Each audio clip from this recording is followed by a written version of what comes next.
Bismillahirrahmanirrahim. Pada muka surat 106 ayat solat nomor 2 qiyam. Antara rukun salat itu iaitu qiyam. Berdiri betul pada salat fardu bagi yang berkemampuan untuk berdiri dengan membetulkan belakangnya, walaupun dengan bersandar di dinding atau seumpamanya. Jika berdiri tetapi agak bongkok seakan-akan rukuk yang tak boleh dinamakan qiyam, ianya tidak sah. Asalnya kalimah qa'iman straight lah, berdiri betul.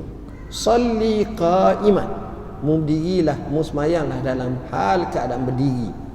Jadi berdiri ni termasuk dalam rukun. Cuma kedudukan orang berdiri ni macam-macam.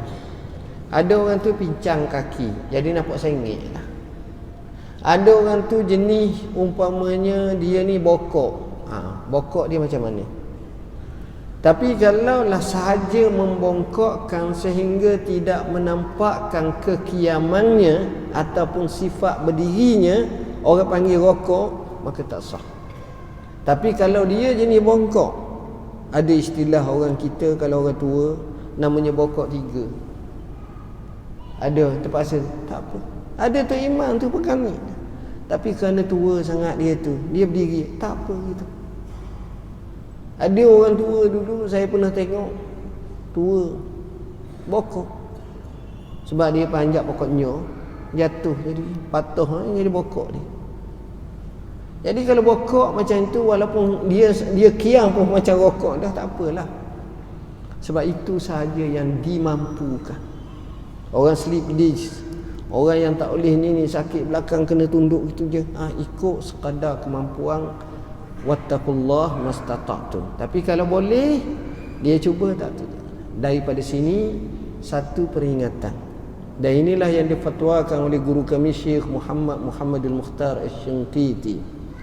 Siapa semayang atas kursi, terutamanya semayang fardu lah, bukan semayang sunat. Semayang sunat boleh duduk. Semayang atas kerusi, sedangkan dia boleh berdiri, tiba-tiba dia terus duduk selalu. Di sini kata Syekh Syangkiti tak sah, sebab dia mampu berdiri. Dan nas ni menunjukkan kena berdiri. Diri dulu, jangan Allah saya memang kursi pula baru beli 4,500. Baik, untuk semayang duduk atas kursi. Dia khaskan, tak apa, awak boleh duduk. Tapi oleh kerana awak mampu berdiri, berdiri dulu. Sebab mampu. Salli qa'im, wajib berdiri, rukun. Dan kalau tak mampu barulah jatuh, barulah boleh duduk. Tapi kalau dia ni memang selalu pening kepala, huyung hayang, tak boleh, dan dia akan rasa letih yang melampau, yang itu dibolehkan duduk. Bukanlah maknanya Islam tu rigid sangat. Dia akan raih semua keadaan manusia tak sama antara satu sama lain. Kita tak boleh lah kita kata orang ni dah ni berdiri, hak ni duduk, tak apa tak duduk semua, ataupun kenapa tak berdiri semua. Hak ni duduk sebabnya begini-begini, hak ni berdiri sebabnya begini-begini. Tak apa, tahu sebab, tahu kerana, tahu illah, tak apa. Jika tidak berupaya berdiri betul kerana tua atau sebab lain, maka wajib berdiri dalam keadaannya. Tengok sampai tahap tu. Masalah berdiri ni, berdiri pada keadaannya, walaupun ketika berdiri keadaannya bongkok seperti orang rokok, dia macam tu je boleh, suruh berdiri lagi. Pentingnya rukun yang kita faham dan kita kena jaga. Ketika rokok wajib ditambahkan. Okey, keadaan ini adalah memadai sebagai berdiri betul, dan ketika rokok wajib ditambahkan bongkoknya. Kalau rokok lagi, maka rendah sikit lagi. Itu sebagai tanda dia rokok. Tuan-tuan, kadang-kadang kita terlepas pandang salah satu daripada nikmat Allah yang besar kepada kita orang Islam ni. Salah satu nikmat yang besar yang Allah bagi pada kita adalah nikmat kita boleh sujud. Bila dahi kita ni letak atas dahi atas ni, pertama kita berada pada kedudukan yang paling mulia. Aqrabu ma yakunul 'abdu bi rabbih inda sujud. Fashtahidu lahu bid-du'a faqaminun an yustajaba lakum. Apa maksud? Manusia paling hampir kepada Tuhan ketika sujud. Maka hendaklah bersungguh-sungguh berdoa ketika sujud, kerana amat layak untuk diterima oleh Allah Subhanahu wa taala. Ambil peluang macam tu. Jika tidak berupaya berdiri, ia boleh duduk mengikut cara yang disukainya, tetapi duduk iftirash adalah lebih afdal, dan duduk tawarruk atau sebagainya.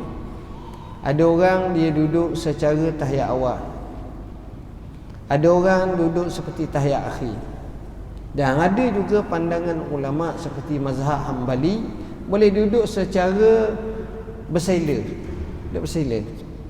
Ini masalah yang penting. Dia duduk ni keadaan macam-macam, tapi itu yang masyhurnya. Baik. Jika tidak berupaya duduk, solatlah secara berbaring. Duduk pun tak bolehlah berbaring. Jika tidak berupaya berbaring, solatlah secara melentang. Berbaring ni maknanya seolah-olah duduk atas rusuk. Salli ala jambi. Ala jambi ni sama ada rusuk kanan duduk. Contoh, di mana kepala ditinggikan dengan bantal supaya kepala menghadap ke kiblat. Bila nak tu pakai bantal lah biar tinggi sikit ke kiblat, kecuali jika dia berada di dalam Kaabah yang beratap, dia hendaklah berisyarat dengan kepala bagi rokok dan sujud dengan keadaan sujud lebih rendah dari rokok. Jika tidak berupaya berbuat seperti di atas, hendaklah berisyarat dengan kelopak mata, yang mana tak wajib lagi merendahkan sujud dari rukuk. Ni biasanya kepada orang yang sakit berat, yang duduk di hospital dengan wayar-wayarnya banyak, dengan tak boleh nak gerak apa. Tapi alhamdulillah, katil hospital sekarang ni hak mahal-mahal tu dia boleh angkat. Boleh angkat, boleh nampak ni. Itu pun kalau boleh sekadar tu pun baik. Jika tidak berupaya berbuat seperti di atas, maka wajib melakukan segala perbuatan salat dengan hati, di mana dia menganggap dirinya seolah-olah berdiri, membaca rokok dan lain-lain, dan tidak wajib qada. Membaca rokok dan lain-lain dan tak wajib qada. Tidak gugur kewajipan salat selama sempurna atau tetap akal, melainkan dia koma tak sedar, itu soal lain. Wallahu a'lam.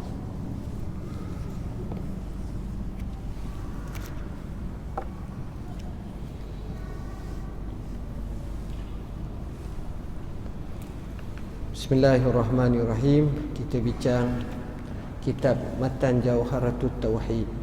Surah apa? Pada muka surat 23 baris ke-3.